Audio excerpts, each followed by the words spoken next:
नमस्कार दोस्तों, मैं आचार्य वसुधा हार्दिक अभिनंदन करती हूँ आप सभी का आपके अपने YouTube चैनल गुरु सप्तऋषि ज्योतिष शिक्षण संस्थान की ओर से। दोस्तों, आज के वीडियो में हम बात करेंगे साप्ताहिक राशिफल के बारे में। कैसा रहेगा 7 नवंबर 2022 से लेकर 13 नवंबर 2022 तक का ये सप्ताह ग्रह गोचर की दृष्टि से आपके लिए। लेकिन उससे पहले आपको ये बताना चाहूंगी कि यदि आप चैनल पर नए हैं और आपने अब तक चैनल को सब्सक्राइब नहीं किया है तो प्लीज सब्सक्राइब कर दीजिए, साथ ही साथ बेल आइकॉन को जरूर दबा दीजिए ताकि आने वाले सभी वीडियो आपको समय से मिल सके। तो चलिए वीडियो की शुरुआत करते हैं। सबसे पहले बात कर लेते हैं इस सप्ताह में कौन कौन से विशेष व्रत पर्व और त्योहार आने वाले हैं।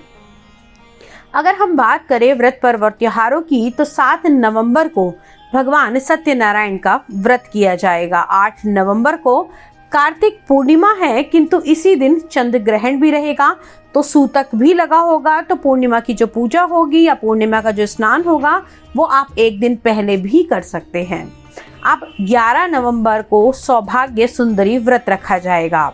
12 नवंबर को मासिक गणेश चतुर्थी का व्रत किया जा सकता है। अब बात कर लेते हैं ग्रह गोचर परिवर्तन के बारे में। शुक्र राशि परिवर्तन करेंगे 11 नवंबर को और आएंगे अपनी स्वराशि से निकलकर वृश्चिक राशि में अपने शत्रु के घर में। जी हाँ, साथ ही साथ 13 नवंबर को बुध भी वृश्चिक राशि में प्रवेश कर जाएंगे।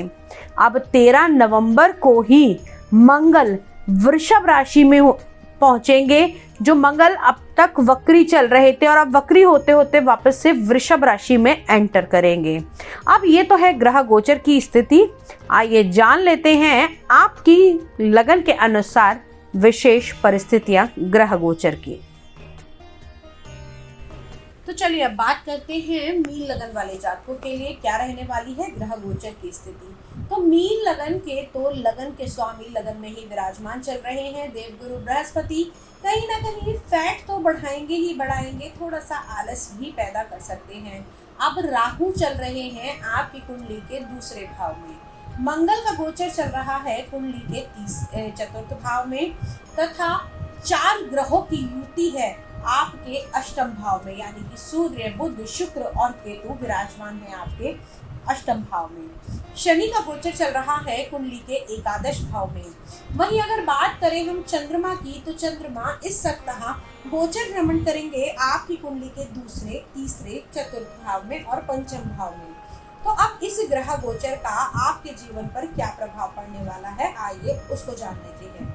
सबसे पहले अगर मैं बात करूं मीन लगन वाले जातकों के लिए तो इस सप्ताह में आपको थोड़ी सी स्ट्रगल ज्यादा करनी पड़ सकती है। गले से जुड़े हुए रोगों का भी सामना करना पड़ सकता है। जिन लोगों को किसी प्रकार का थायराइड या गले का रोग हो वो थोड़ा सा अपने गले का इस समय में ध्यान रखें। इस समय में यदि आपका कोई कोर्ट केस चल रहा है तो भी आपके फेवर में आपको उसका रिजल्ट्स मिल सकते हैं।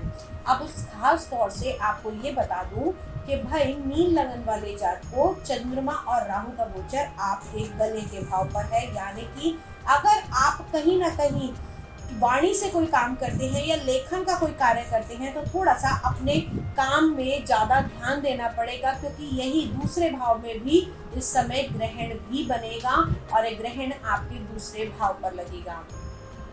तो अब बात कर लेते हैं आप लोगों के चतुर्थ भाव की, यानी कि जिसे हम सुख का स्थान भी बोलते हैं। इसी से हम वाहन मकान इत्यादि देखते हैं। तो चतुर्थ भाव में मंगल का गोचर चल रहा है। मंगल भूमि के कारक माने जाते हैं। तो अगर आप बिल्डिंग मटेरियल का कोई कार्य करते हैं या फिर आप ऐसा काम करते हैं जिसमें जमीन जायदाद से जुड़ी हुई चीजें आपकी इन्वॉल्व होती हैं तो आपको थोड़ी सी उन्नति इस समय में मिल सकती है। साथ ही साथ अगर लंबे समय से किसी जमीन को खरीदने के बारे में सोच रहे थे तो उसके लिए आप आगे बढ़ सकते हैं। अगर भाइयों से कोई विवाद चल रहा था और आपका हिस्सा नहीं मिल रहा था तो भाई इस सप्ताह के अंदर आप उसके लिए अप्लाई कर सकते हैं। हो सकता है चीजें आपके फेवर में हो जाएं। अब बात कर लेते हैं प्रेम संबंधों के बारे में। कुंडली के पंचम भाव से हम इसका निर्णय करते हैं। तो पंचम भाव के स्वामी यानी कि चंद्रमा तो अभी ग्रहण से परेशान होने वाले हैं। तो अगर मैं ये कहूँ कि इस समय आपको बहुत ज़्यादा ध्यान रखना होगा अपने प्रेम संबंधों का, आपसी एक दूसरे को समझने का, तो इसमें कोई दो राय नहीं होंगी। इस सप्ताह में आपको आपके पार्टनर के साथ में थोड़ी सी दिक्कतें आ सकती हैं। अब बात कर लेते हैं उन लोगों के लिए जो विवाहित है, यानी कि आपके विवाह के स्थान की, आपके सप्तम भाव के बारे में। तो सबसे बड़ी बात कि सप्तम भाव के स्वामी भी इस समय अष्टम भाव में है। तो जो प्रेम संबंधों में है या फिर जिनका विवाह हो चुका है, दोनों के ही नजरिए से देखें तो दोनों ही भाव के स्वामी जो हैं वो अभी पीड़ित चल रहे हैं और अभी इस समय बहुत अच्छी परिस्थिति में नहीं है। तो आपको इस समय अपने रिश्तों को बड़ा सोच समझकर आगे चलना होगा। रिश्तों में संभाल के एक दूसरे को समय देकर, एक दूसरे को समझकर अगर आप आगे बढ़ेंगे तो आपके लिए ये बहुत ही बेनिफिशियल रहेगा। अब बात कर लेते हैं उन बच्चों के बारे में जो किसी प्रकार की परीक्षा की, प्रतियोगिता की, या फिर मैं कहूँ किसी कॉम्पिटिशन के एग्ज़ाम की तैयारी कर रहे हैं। तो आपको इस समय अच्छे लाभ मिल सकते हैं, लेकिन उसके लिए आपको मेहनत बहुत करनी पड़ेगी। इस सप्ताह में आपके बाहर घूमने फिरने का, या मैं कहूँ किसी ट्रैवलिंग का, छोटे मोटे ऐसे ट्रैवलिंग पर जा सकते हैं जिसकी आपने पहले से कुछ उम्मीद भी ना की हुई हो। कई बार ऐसा होता है ना कि हम अचानक से ही कोई ऐसा प्लान बना लेते हैं बाहर घूमने का और वो हमारे जीवन का यादगार पल हो जाता है। तो ऐसा ही कुछ इस सप्ताह में आपके साथ हो सकता है। इस सप्ताह में अगर आपको ऐसा लगता है कि आपके मन में कोई ऐसा दुख है, कोई ऐसा गिल्ट है जिसके कारण आप लंबे समय से बहुत ज़्यादा परेशान हैं, तो भाई ये सप्ताह आपके गिल्ट को रिलीज़ करने का बहुत ही अच्छा सप्ताह है। इसमें आप अगर किसी गलती का भगवान के आगे भी कन्फेस करना चाहते हैं या कहीं भी किसी भी से भी कोई गलती हुई है तो उससे आपको कन्फेशन कर लेना चाहिए। कहा जाता है इंसान गलतियों का पुतला है और जो अपनी गलती को मान ले उससे बढ़कर कोई नहीं है। तो इस सप्ताह में आपके पास वो सुनहरा मौका है। आपके जो अपोनेंट है या फिर मैं कहूँ आपके सामने वाला व्यक्ति जो जिससे आप माफ़ी मांगना चाहते हैं या कन्फेस करना चाहते हैं, तो वो भी आपको इस सप्ताह सारी बातें भुलाकर आगे बढ़ने के लिए कह सकता है।